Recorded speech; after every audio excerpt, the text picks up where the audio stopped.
जय हिंद। आप सभी का स्वागत है। मैं केसर और साथ में हैं अजीत जायसवाल। हम अभी जंगल आए हुए हैं कल रात के पकड़े हुए सांप को छोड़ने के लिए। दोस्तों, आज हमारे भारत देश का चंद्रयान चांद में उतरने वाला है। उसकी भी आप सभी को ढेर सारी हार्दिक शुभकामनाएं। दोस्तों, हमारे जिले यानी जसपुर को नागलोक के नाम से जाना जाता है। और जब हमारे जिले को नागलोक के नाम से जाना जाता है तो इसके साथ एक और घटना होती है। सर्पदंश से मरने वालों की संख्या भी अधिक है। इस बात को हमारे वर्तमान के कलेक्टर श्री रवि मित्तल ने सीरियस गंभीरता से लिया और सर्पदंश को रोकने हेतु लगातार सर्प जन जागरूकता कार्यशाला का आयोजन करा रहे हैं। और ये सिर्फ किसी सरकारी कार्यक्रम कार्यशाला के तौर पे हम जसपुरियों को नहीं देखना चाहिए, बल्कि अपनी सहभागिता इसमें देनी चाहिए, ताकि हमें भी कल के समय में गर्व महसूस हो कि जब जसपुर में हो रहे सर्पदंश से मौतों पे अंकुश लगाने का कार्य किया जा रहा था तो हमने भी उसमें सहयोग दिया था। अभी हम आपको दिखाएंगे कल रात के पकड़े हुए सांप को रिलीव करते हुए।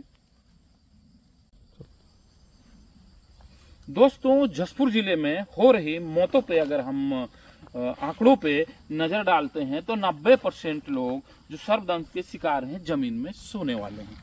और अगर इस साल की बात करें तो मरने वालों की संख्या पे गौर अगर हम करते हैं तो मरने वाले में 100% सर्पदंश के बाद झाड़ फूक की वजह से हॉस्पिटल लेट पहुंचने वाले हैं। तो यहाँ पर स्पष्ट है कि हमें सर्प जागरूकता या लोगों को जागरूक करने का कार्य करना है। तो ये देखिए, इसे छोड़ देते हैं। हमें जागरूक करने का काम करना है तो लोगों को जमीन पे सोने की जो आदत है, इस जमीन से उठा के हमें उन्हें बिस्तर की ओर ट्रांसफर करना है। कहने का मतलब जमीन में सोने से जो नुकसान हो रहा है इससे हमें उन्हें अवगत कराना है। साथ ही हमें झाड़ फूक के प्रति जो लोगों का विश्वास लंबे समय से बना हुआ है उस पे भी लोगों को जागरूक करना है। अगर हम बात करें कि लोगों को झाड़ फूक पे विश्वास क्यों हो गया है तो उसके 3 प्रमुख कारण हैं। पहला कारण है दोस्तों, ऐसे सांप जिनमें जहर नहीं होता और एक आम नागरिकों के द्वारा जहरीला समझ लिया जाता है, जिसका सबसे बड़ा उदाहरण है कॉमन वुल्फ, जिसे हिंदी में चिंगराज कहते हैं। और हमारे जसपुर जैसे स्थानों में स्थानीय कोई नाम नहीं है क्योंकि उसे करेत ही समझा जाता है। एक ही नाम में बता रहा हूँ, बाकी ऐसे बहुत सारे सांप हैं जिनमें जहर नहीं होते हुए भी उन्हें जहरीला समझ लिया जाता है। दूसरा कारण है दोस्तों, कम जहर वाले सांप जो हमारे जिले में 3 तरह के पाए जाते हैं: केट स्नेक, होस्टन केट स्नेक और ग्रीन वाइन स्नेक। इनमें कम जहर होता है, जिनके काटने से सिर्फ छोटे चूहे, मेढक, चिड़िया बेहोश होते हैं, मरते तक नहीं। और हम मनुष्य को काटे तो घंटे 2 घंटे तक दर्द और सूजन हो सकता है। इस बीच भी हम झाड़ फूक करा के भ्रम की स्थिति में आ जाते हैं। ये देखिए, अभी जस्ट ये नाग भी हम लोग रिलीव करेंगे यहाँ पे। और तीसरा कारण है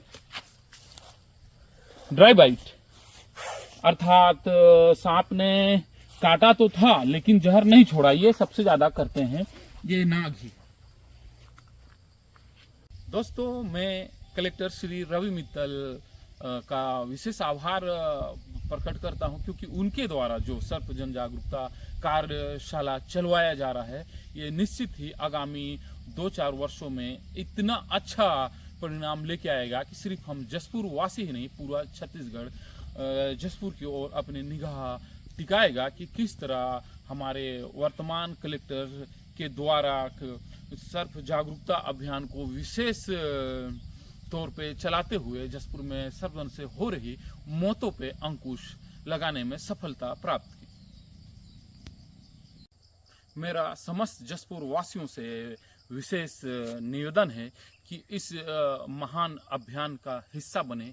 जरूरी नहीं है कि कोई सरकारी कर्मचारी हो, जैसे अभी स्वास्थ्य विभाग के लोगों के बीच, मितानियों के बीच, सरपंचों के बीच, नर्सों के बीच ये का अभियान चलाया गया है। और आज दिनांक 23 अगस्त से शिक्षकों के बीच में ये कार्यशाला किया जाएगा, ताकि शिक्षक अपने स्कूलों में जाके बच्चों को सांपों के विषय में सही जानकारी और अंधविश्वास से बाहर निकाल पाएं।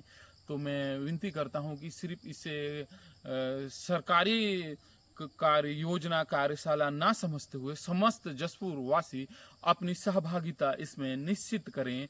आपको मैं आश्वस्त करता हूं कि आने वाले समय में बहुत ही गर्व महसूस होगा, क्योंकि बात सिर्फ एक कार्यशाला या योजना की नहीं, हम जसपुर वासियों की जिंदगी की है। जब आप देखेंगे कि मृत्यु दर कम हुआ जिसमें हमारी भी सहभागिता है, तो निश्चित ही अब आप अपने आप को बहुत ही गौरवशाली महसूस करेंगे। नहीं, जय हिंद, जय भारत, जय छत्तीसगढ़, जय जसपुर। ठीक।